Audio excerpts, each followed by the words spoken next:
अस्सलाम वालेकुम। तो इससे पहले हमने देखा था कि इल्म तिब क्या है, इसकी तकसीम। तो आज के लेक्चर में हम देखेंगे मौज़ूआत तिब। तो तिब मतलब मौज़ूआत तिब है क्या।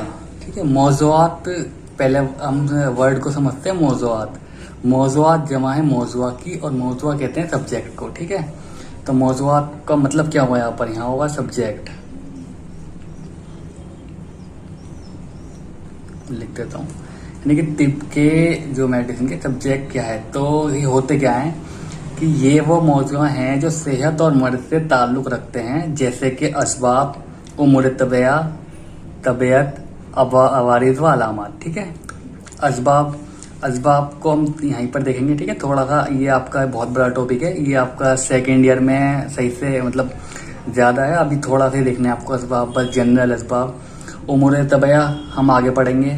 ठीक है, तबीयत भी आगे देखेंगे, और बचा वारिस व अलामत ये आपका नेक्स्ट ईयर का सब्जेक्ट है।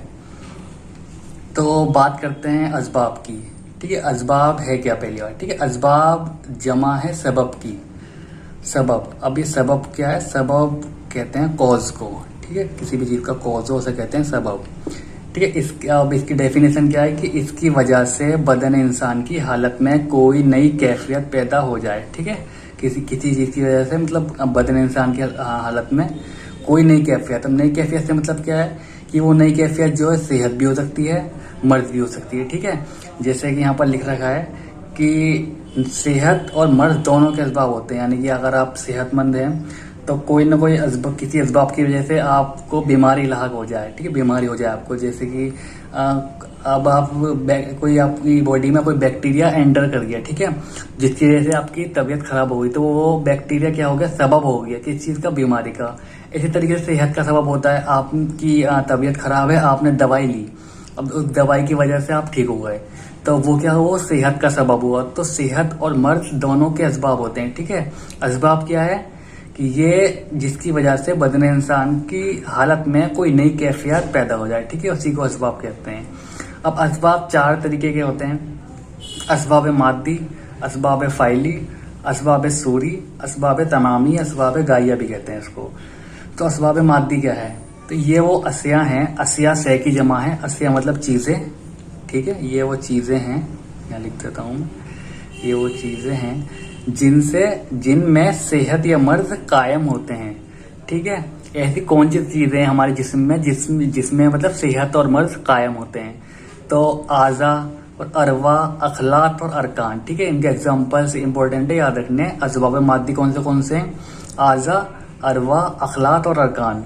अब इसमें से कुछ मौज़ूआ करीब होते हैं, कुछ मौज़ूआ बईद होते हैं। मौज़ूआ करीब का मतलब ये है कि पहले जो सेहत और मर्ज कायम होंगे, पहले वो मौज़ूआ करीब में होंगे, बाद में मौज़ूआ बईद में होंगे। ठीक है, अब मौज़ूआ करीब से मतलब यहाँ पर क्या है, जैसे ही आज़ा और अरवा मौज़ूआ करीब है, यानी कि अगर सेहत और मर्ज जो कायम होंगे, पहले वो आज़ा में होंगे, अरवा में होंगे, उसके बाद अखलात में होंगे। मौज़ूआ बईद है अखलात। ठीक है, बईद का मतलब होता है दूर, अरबी का वर्ड है बईद मतलब दूर, और उसके बाद होंगे अरकान में। ठीक है, वो सबसे बईद होता है। अब जो ये मौज़ूआ करीब और मौज़ूआ बईद हैं, इसके रिगार्डिंग सैकुल रईस इब्ने सीना ने एक बात कही। ठीक है, मतलब उन्होंने कुछ कहा, वो लिखते हैं कि सेहत और मर्ज हकीकतन आज़ा और अरवा से वाबस्ता होते हैं। ठीक है, और अरकान और अखलात में सेहत और मर्ज इस वक्त कायम होते हैं जब ये आज़ा और अरवा में तब्दील हो चुके हों। सेहत और मर्ज बिला वास्ते आज़ा और अरवा की कैफियत हैं, और बिल वास्ते अरकान और अखलात की। ठीक है, वही चीज़ कि सबसे पहले आज़ा और अरवा में हमारे जो क्या कहते हैं सेहत और मर्ज कायम होंगे, क्योंकि मौज़ूआ करीब हैं। और अभी हम आगे पढ़ेंगे, जब हम उम्र तबिया पढ़ेंगे तो वहाँ पर हम मतलब डीपली पढ़ेंगे इस बात को कि जो हमारे क्या कहते हैं अरकान है और अखलात हैं, ये हमारे आज़ा बन जाते हैं। ठीक है, किस तरीके से बनते हैं वो हम आगे देखते हैं अभी। तो इन्होंने वही कहा है कि सेहत और मर्ज बिला वास्ते। ठीक है, बिला वास्ते यानी कि आज़ा और अरवा यानी कि डायरेक्टली, बिला वास्ते मतलब डायरेक्टली एक चीज़। ठीक है, डीपली मतलब समझाता हूँ आपको, लेकिन आप एक इससे ध्यान रखिए, बिला वास्ते मतलब डायरेक्टली और बिल वास्ते मतलब इनडायरेक्टली। इनडायरेक्टली। तो सेहत और मर्ज डायरेक्टली आजा और अरवा की कैफियत हैं और इनडायरेक्टली अरकान और अखलाक की, ठीक है। इसके बाद आता है असबाब फाइलिया या फाइली, ठीक है। असबाब फाइली वो होते हैं जो असरअंदाज होकर सेहत और मर्ज कायम करते हैं। अब असबाब फाइली की दो किस्में हैं, असबाब ज़रूरिया, असबाब गैर ज़रूरिया। असबाब ज़रूरिया को असबाब सित्ता ज़रूरिया भी कहते हैं, ठीक है। सित्ता अरबी का वर्ड है सित्ता, सित्ता का मतलब होता है छः, ठीक है। छः, सित्ता मतलब छः, यानी कि छः ज़रूरी असबाब। अब छः ज़रूरी असबाब कौन से हैं? हवा, पानी, हरकत व सुकून बदनी, हरकत व सुकून नफसानी, नौम व यक्स, ठीक है, मतलब कि अब नींद और बेदारी, ठीक है, नींद और उठना, और इस्तफराग व एहतबार। इस्तफराग यानी कि एक्सक्रीशन और एहतबार यानी कि रिटेंशन, ठीक है। बाकी चीज़ आपको क्लियर है। हरकत सुकून है बदनी यानी कि बदनी है, नफसानी यानी कि जहनियत, जो आपके जहन से रिलेटेड है, आपका माइंड भी सुकून में होना चाहिए, ठीक है। हरकत सुकून नफसानी कहते हैं उस चीज़ को। तो छह चीज़ें होती हैं जो ज़रूरी होती हैं किसी भी इंसान को जिंदा रहने के लिए, ठीक है। इन्हें कहते हैं असबाब ज़रूरिया या असबाब सित्ता ज़रूरिया। दूसरा है असबाब गैर ज़रूरिया।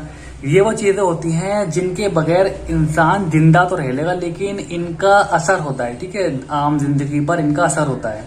ये कौन सी चीज़ें हैं? जैसे कि ममालिक व बिलाद, ठीक है, यानी कि आपकी पैदाइश कहाँ की है, ठीक है, आप किस जगह के रहने वाले हैं, ठीक है, वो चीज़ पर भी डिपेंड करते हैं आपका सेहत और मर्ज, ठीक है। मसाकिन, आप रहते किस जगह पर हैं, ठीक है। ज़ात यानी कि आपका पैसा क्या है, ठीक है, आपके पैसे पर भी सेहत और मर्ज डिपेंड करते हैं। आदात, आपकी आदत। आर्जी उमूर, ठीक है, सॉरी गार्जी उमूर।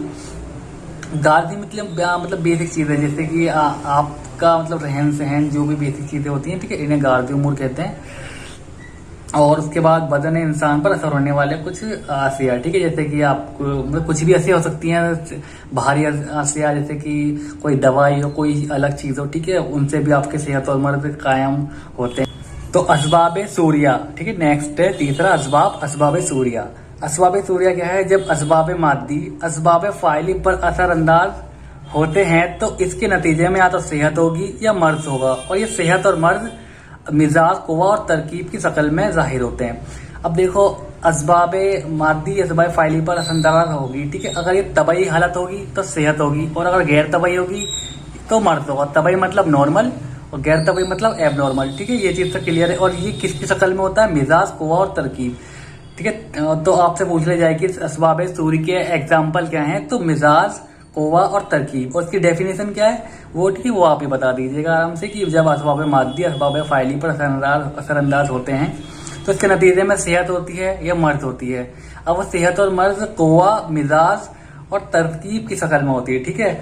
इसके बाद है असबाब तमामिया, या इसको असबाब गाइया भी कहते हैं, ठीक है। असबाब मतलब इन चारों असबाबों का, ठीक है, जितने असबाब पढ़े हमने, असबाब मादी, असबाब फाइली, असबाब सूरिया, इन चारों का जो एक्शन होगा, ठीक है, इन चारों का एक्शन, इनके एक्शन की वजह से अगर तबई एक्शन होगा तो सेहत होगी, और अगर गैर तबई होगा एक्शन मतलब अफाल, तो अगर गैर तबई अफाल होगा तो मर्ज होगा, ठीक है। तो असबाब तमामिया और गाइया क्या होता है? कोवा और अफाल। अब ये यहाँ पर आप कुछ टर्म्स आई हैं जैसे कि मिजाज, कोवा, अफाल, तो ये उमूर हैं, ठीक है, इनको हम आगे डिस्कस करेंगे उमूर तबया में। तो आज के लिए बस इतना ही। अगर आपको, ठीक है, इस चीज़ को आप बुक से एक बार पढ़ लीजिएगा सही से, और कुछ वर्ड मीनिंग समझना आया, कोई कुछ समझना आया हो इसमें, तो आप पर्सनली भी पूछ सकते हैं, फिर कमेंट कर दीजिए, पर्सनली आप पूछ लीजिए। मैं इंस्टाग्राम की आईडी नीचे दे देता हूँ लिंक, आप उस पर डीएम कर सकते हैं।